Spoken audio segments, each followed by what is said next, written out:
à tous de Fred F5 au ZK. Alors, nous sommes le 2 décembre et je viens tout juste de terminer le pro là. Et j'ai un ami là qui m'a appelé SWL, qui est le mari de F4 JAI, Fabienne, et qui lui aussi est disponible cet après-midi. Il m'a dit écoute, si ça te dit Fred, comme tu finis de bonne heure, on peut se retrouver et puis se faire la chasse à la radiosonde limoise de ce midi. Alors j'ai dit bah pourquoi pas, il fait beau, bon il y a un petit peu de vent, il fait frais, mais il fait beau, alors je dis bah pourquoi pas, ça va être l'occasion de sortir un petit peu. Voilà, donc là je m'apprête à rejoindre André et puis on va partir à la chasse. Alors à tout de suite.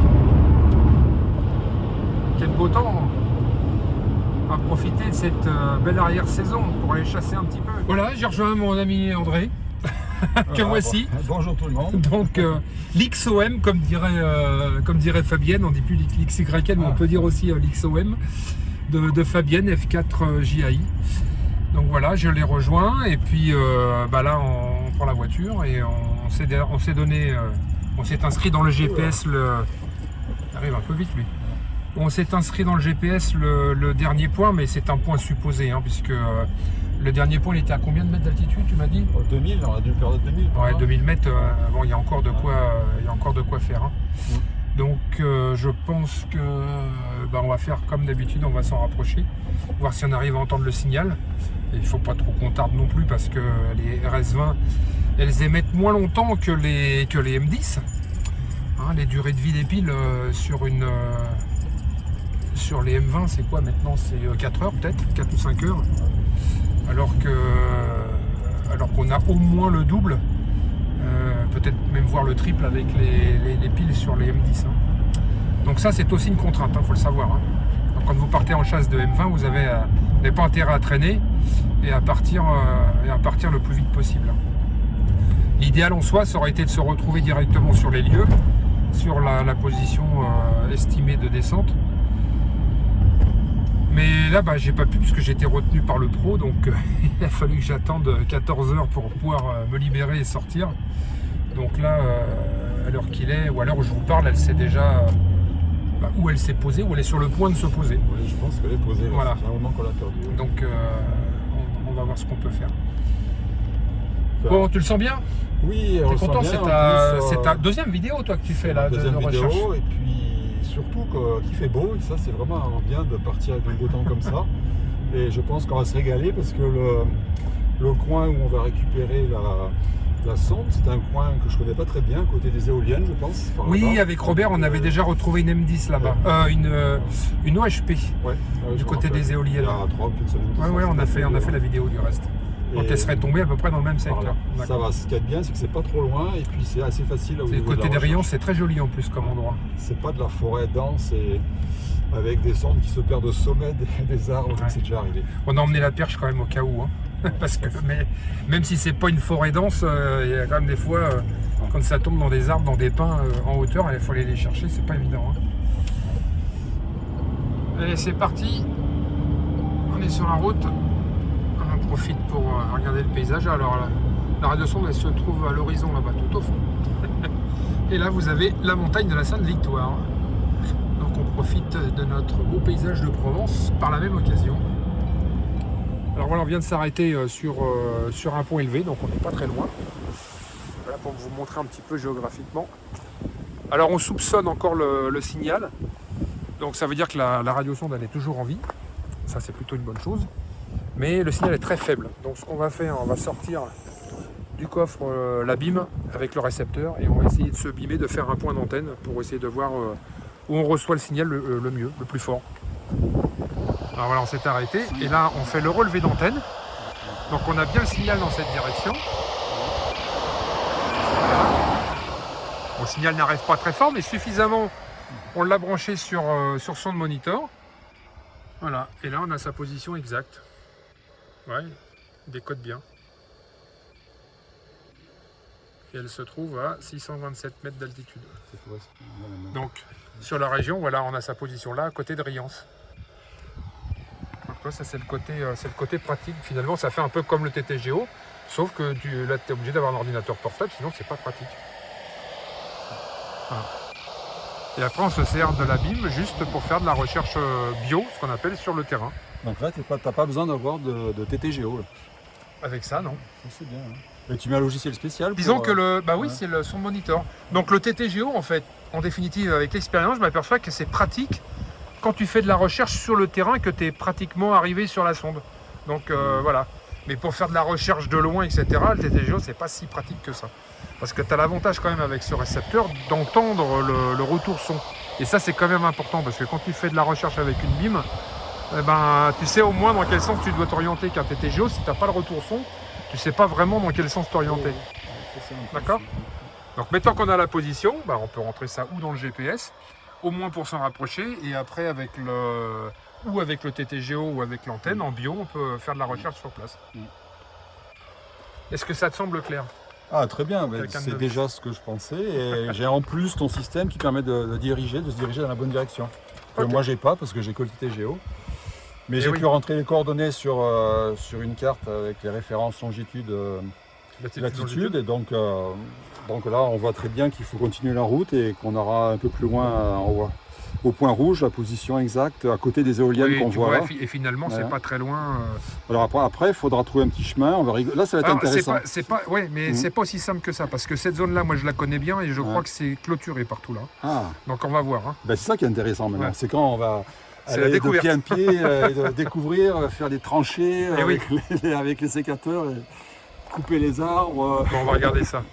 Là, on reprend la route, puisque maintenant qu'on a la position précise de la radiosonde, on va regarder, on en est à 6,5 km quand même. Hein, donc tu vois, quand je t'avais dit qu'il fallait compter dans les 4 km pour commencer à l'entendre, finalement on est à 6, mais bon, on a la chance d'être dans les hauteurs, donc c'est ce qui fait que ça nous rallonge un petit peu. Mais comme je te le disais tout à l'heure, toi, il vaut mieux, plutôt que de se précipiter et aller vite sur le son que tu entends, il vaut mieux s'arrêter, tu sors ton ordinateur ou ton TTGO, enfin tu sors ton matériel et tu fais un relevé d'antenne pour essayer d'avoir le point précis le mieux possible. Donc d'être sûr de partir là où tu vas, plutôt que de partir bêtement. Et puis après, tu cours en zigzag. Hein.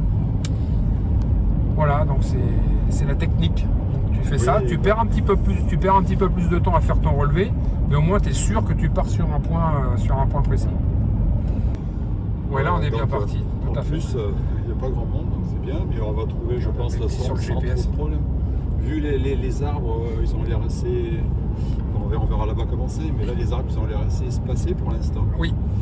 Et puis tant pis, on grimpera sur les arbres. Hein. Quand j'étais jeune, je grimpais sur les arbres. Ouais, mais bon, on n'a plus 20 ans non plus, hein, donc mettons c'est équipé de perches. Hein. J'ai de bons restes encore. Bon, cela dit, on a la perche quand même, donc ça pourra nous aider au cas où. Alors là, on est obligé de prendre un chemin de terre, hein.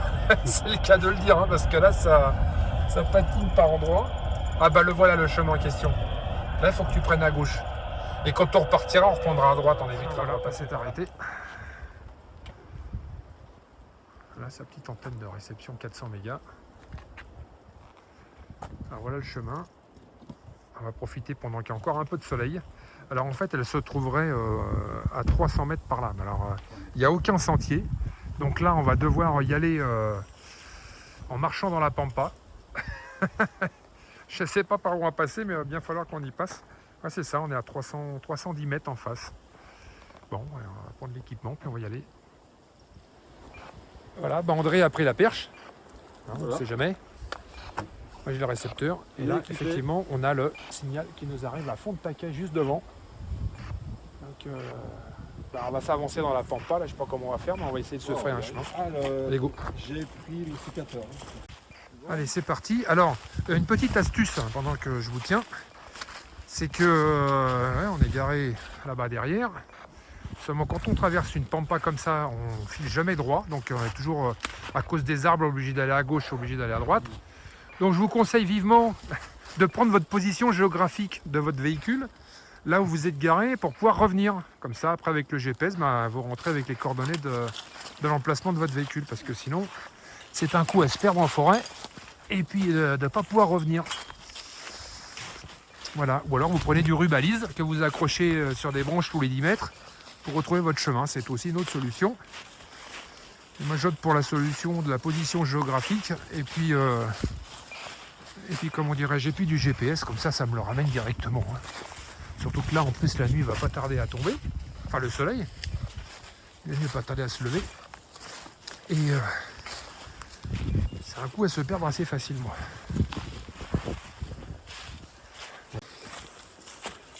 L'antenne qui se prend dans les branches. C'est pas vrai ça. Bon, alors, on est en pleine forêt, mais c'est une petite forêt, ça va. C'est pas des grands arbres.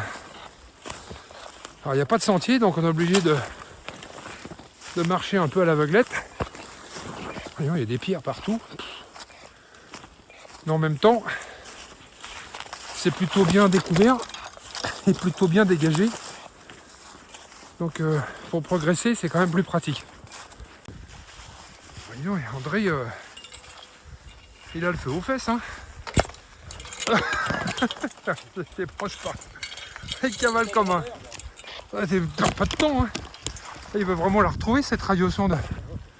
Ouais. Voilà. Allez, on n'en est plus très loin. Et regarde, là on voit, alors il y a le soleil juste en plein devant, mais c'est là où il y a les éoliennes. Donc on en est à 70 mètres. Un peu plus sur ta gauche, voilà. Surveille, on devra peut-être commencer à voir quelque chose. En fait, on est sur un dénivelé, là, on est sur la crête de la colline. Donc c'est pratique pour avoir un visuel. Non, faut contourner le. Non, faut contourner ici le petit bosquet là. Allez André, je laisse la chercher. Je l'ai pas encore vu, mais tout ce que je peux te dire, c'est qu'on en est tout proche. Alors regarde. Moi je regarderai plus sur ta droite plutôt que sur la gauche. Allez, on va bien regarder partout. Regarde si tu vois pas un fil. Là on est un petit peu sur un terrain dégagé. On a le soleil en pleine face. Et là on est dessus. Allez, on va faire un petit tour d'horizon. Quand on se met avec le soleil dans le dos, c'est quand même plus facile de la repérer. Alors il est toujours en train de chercher. Moi je ne peux pas trouver non plus. Hein. Mais on est tout proche. Donc la chose mettons consisterait, quand c'est comme ça puisqu'on ne voit rien, elle a dû tomber entre deux fourris certainement. Donc on va prendre le récepteur, on va se mettre en harmonique 2. Et puis on va se la localiser parce qu'effectivement là en tournant l'antenne, je m'aperçois qu'elle m'arrive à fond le taquin. Elle arrive à fond le taquin un peu partout. Exact. Donc on est tout proche. On va se mettre en harmonique 2 puis on va essayer de la localiser comme ça. Voilà, là je suis passé en harmonique 2 et là on arrive à avoir un petit bout de signal. Voilà. Dans cette direction. Donc on va s'avancer. Allez André, vas-y avance-toi. Voilà. Là sur le 804, là, le signal m'arrive à fond. Allez, je te laisse à découvrir. Donc dans cette direction? Ouais, oui, dans cette direction. Le fil là-haut. Bien vu. Ouais. Alors, suis le fil, voilà. Et attends, reviens sur tes pas, on la voit là, la sonde. Là, elle descend par là-bas. Allez, je vous fais un gros plan pendant qu'André la cherche. Alors si elle redescend là. Voilà. Juste... Allez, cherche André. Cherche. Allez, tu tournes autour là. Ah ouais, y a le fil. Tu l'as pas vu encore? Non, alors reviens de mon côté. Ouais, on voit mieux elle est là, ouais. On voit le bleu là. Ah, ça y est, tu l'as vu? Bravo.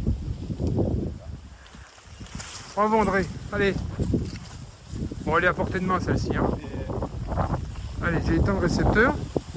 Donc je te laisse la récupérer. Et tu coupes le fil et moi je vais essayer de récupérer le parachute de l'autre côté en suivant le fil. Ça te va? Allez. Il n'y a pas besoin de la perche finalement.